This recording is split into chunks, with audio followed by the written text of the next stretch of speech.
Mrs. Peters soliloquized all by herself, pausing at every interval. Ajoke could not utter a word due to her pains. She listened in silence, just wishing her mom would stop. Austin called in later to give the feedback from his doctor friend. He couldn't really give any prescription because he had no clue of what was causing the irritation and not also certain about Renie's state of health. He suggested that she should do an ORT to replace the lost fluids, and if symptoms persist, she should go to the hospital. Renie took the ORT and was relieved for a while, hoping that she will eventually be fine, until midnight when all her system turned again. She wasn't just seeing colors, she was also vomiting in colors. She felt so helpless as life was gradually slipping out of her. Her mom and Lydia were thrown into panic, not knowing what to do.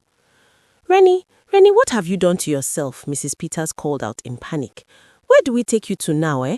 If we take you to teaching hospital, our pastor's wife, who is the chief matron there, will be the first to broadcast to the whole church that you are pregnant. So also at General, we have church members there too. Who do we turn to now?" Renie muttered to Lydia to call Austin. He had called all through the previous day, checking on her. Neither of them envisaged the worst is yet to come at that time of the night. "Hello, Renie, what happened again?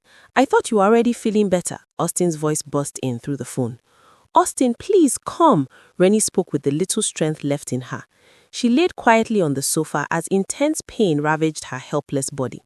The night seemed longer than she thought. She could not even pray. She was just hoping that help will come soon. At 5:45 a.m., she jolted back to life, hearing a bang on the gate. It was Austin. "Where is she?" he asked, without answering Lydia's greetings. "In the sitting room," Lydia replied, running after him. Austin burst in without hesitation. Mrs. Peters met him at the door. "Good morning, ma," he greeted in haste. Austin found Renie curled up in a corner. He drew her up, and just at that moment, she fainted. With one swing, he got her in his arms and headed for the door. There was no time to waste. Mrs. Peters and Lydia joined him in the car as he zoomed off, not knowing exactly where he was going. He remembered the teaching hospital he passed on the way to Renie's house and followed the route back there. Renie was wheeled straight into the emergency room by the nurses on duty. Lydia and her mom burst into tears as they watched them take her away. Austin stood at the hallway, frustrated and angry with himself. Her last words of plea kept ringing in his ears. He wished he had been there with her earlier than he came. "Why did I even wait till 4 a.m. before leaving Lagos?" he queried himself. "I should have left earlier." There was nothing he could do at the moment except to pray for divine intervention. He observed she had lost so much weight within a short time. Renie was so light in his arms when he carried her into the hospital. "Lord, please bring Renie back," he prayed. "Renie is so dear to me. She's my soulmate already. We have gone through a lot together. I can't just let her go like that. Where do I want to start from? She's so unique among every other woman I had met, and she blends so much with me. She has her own way of cutting down my excesses and oftentimes speaks sense into me. She's my better half already. I can't just imagine losing her now," he thought to himself. He brought out his phone to call his parents. "Hello, Dad. How are you, son? Your mom and I just spoke about you," his father replied.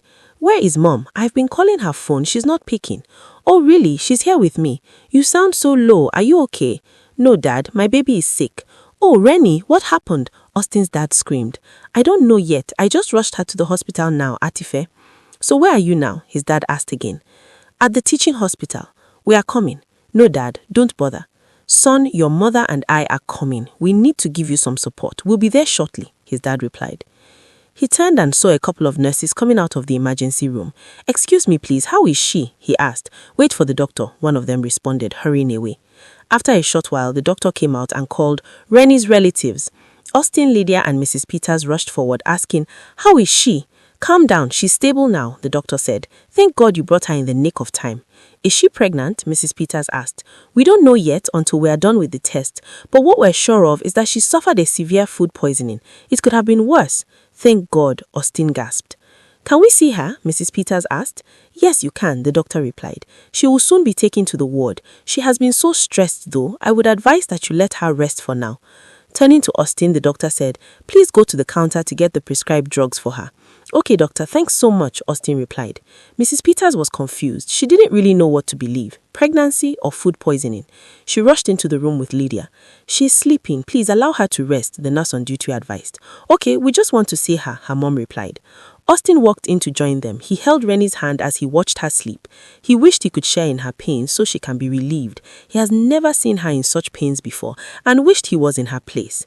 There was nothing he could do now anyway, except to pray for her quick recovery. Why is this happening to us 2 weeks to our wedding? Austin wondered as he left Renie's side to get the prescribed medications. On his way out, he met one of his old schoolmates who volunteered to take him to a couple of drugstores in town where he could get them. At the same time, his parents were calling to inform him that they are close to town. Austin returned in a short while with the drugs, thanks to his friend who led him to the right place. He went back to the ward to check on Renie again. By this time, she was awake. Renie, he called as he gently rubbed her hands. At the same time, Lydia and Renie's mom came into the room. She turned her face angrily towards the wall. She had been so annoyed with her mom for the way she treated her. How could she, my own mother? I could have died in the house if Austin had not come on time. Renie, I'm sorry, her mom started. How could you, Mom? Even if I was pregnant, you should have at least cared for me first. Renie blurted out with so much energy that she began to cough. 2 nurses rushed in immediately, wondering what happened. You should allow her to rest, please, one of them said. They attended to Renie and ensured she was stable before they took their leave. Turning to her mom, one of them said, Please, Ma, allow her to rest for now. Any further conversation might bring her under tension and trigger a discomfort again. You can come back to check on her. Renie was left alone again for a while. Later on, Austin's parents arrived and they all came in to check on her. This time around, all they could do was to pray for her quick recovery so she can be discharged on time. Renie lay there in silence, watching and communicating with her nods. I can't stress myself any further, Joe. I only have one life to live, she thought to herself. Later they all left. Austin's parents needed to return back to Lagos before it gets dark. Austin told Mrs. Peters and Lydia to go home and relax too. He volunteered to stay with her at the hospital through the night. It wasn't night yet, so Austin was still allowed to stay at Renie's bedside for a while. He had decided not to go home at all, rather he would sleep in his car over the night. Renie watched in silence as calls kept coming to his phone. Most of the calls were from his friends and superiors at work. She was indeed amazed that the same Austin who would rarely take a day off work could rush work and rush all the way from Lagos to help her out at Ife. Prayer indeed works. Since they started their relationship, Austin has been a priority on her prayer list. His life, career, their relationship and future together, and most especially his walk with God. At a time, she was scared he was drifting away fast because of his tight schedules at work, but God heard her prayers. When he realized it by himself, he quickly adjusted and got back on course with God. Ajoke could hear his conversations on the phone, delegating some of his work schedules till weekend, while shifting some others till the following week. He was busy telling everyone who called that his babe is sick and needed an urgent medical attention. None of his bosses queried his absence from work. Rather, they were asking how they could be of help or support in any way. Renie could not imagine him go all the way to show so much love and care in her moment of distress. Austin has always demonstrated his love for her with his unreserved generosity, and now all these sacrifices. She is indeed overwhelmed. Austin moved towards Renie and held her hand. Renie, you will be fine, he said. She nodded in silence and closed her eyes. I believe so too, she thought to herself. By 12 noon the following day, the doctors were ready to discharge Renie. According to them, she recuperated faster than they envisaged, so there was no need keeping her in the hospital. She was given some medications that will help restore her back to full health. Lydia and Mrs. Peters came early to the hospital and were with her till she was discharged. Austin drove them home and requested that Lydia should pack Renie's bag quickly because they are leaving for Lagos immediately. Mrs. Peters protested. Austin, allow me to take care of my daughter now. Don't worry, Ma. I will handle all that. It's better I take her to Lagos so you can have time to continue with the wedding preparations, Austin explained. Okay, but still allow her to freshen up and rest a little. I'll prepare pap for her and pack some raw to take along. She may not be able to eat that much now, but I know she likes pap. Let me get some food for you to eat too. You look tired. It's okay, Ma, Austin agreed. When they were ready to leave, Mrs. Peters insisted that Lydia should follow Renie to Lagos so she can help in caring for her. She allowed Austin to carry her travel box to the car and then moved closer to hold Renie tightly to herself. Renie, I'm so sorry. I am your mother. I could never have wished death for you, she pleaded. It's okay, Mom. It's behind us already, she replied. breaking free to join Austin and Lydia in the car. "I'll call you when we get to Lagos," she said.